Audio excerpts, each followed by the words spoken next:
विकेश भोजपुरिया।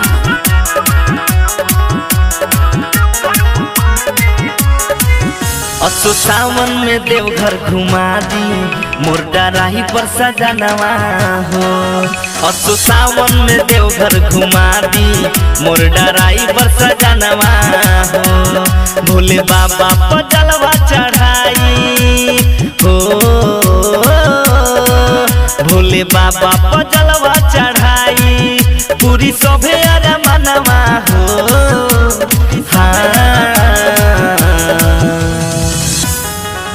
असो सावन में देवघर घुमा दी मोर ड्राइवर सजनवा हो।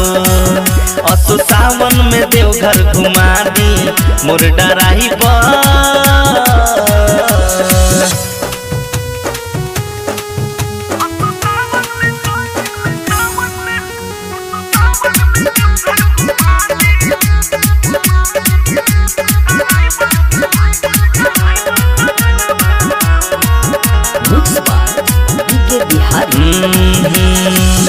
जय शिव बोल बम गूंजे चारों ओर हो।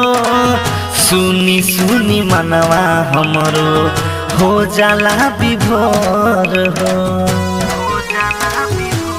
हाँ जय शिव बोल बम गूंजे चारों ओर हो। सुनी सुनी मनवा हमरो हो जाला विभोर हो। कुछ दिन खातिर छुट्टी ले ली मानी कहनवा हो। हाँ असो सावन में देवघर घुमा दी मोर ड्राइवर सजनवा हो। असो सावन में देवघर घुमा दी मोर ड्राइवर सजनवा हो।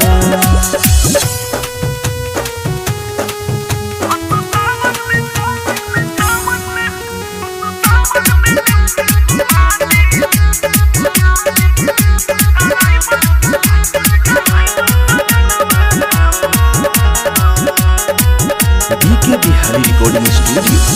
अमन मनीष राइटर गईले अगारी जलवा चढ़ावे खातिर बाबा के दुआरी। अमन मनीष राइटर गईले अगारी जलवा चढ़ावे खातिर बाबा के दुआरी।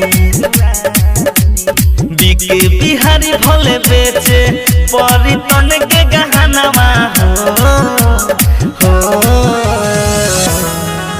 असो सावन में देवघर घुमा दी मोर ड्राइवर सजनवा हो। असो सावन में देवघर घुमा दी मोर ड्राइवर सजनवा हो। Bihari recording studio, station road, घोड़ा सहन।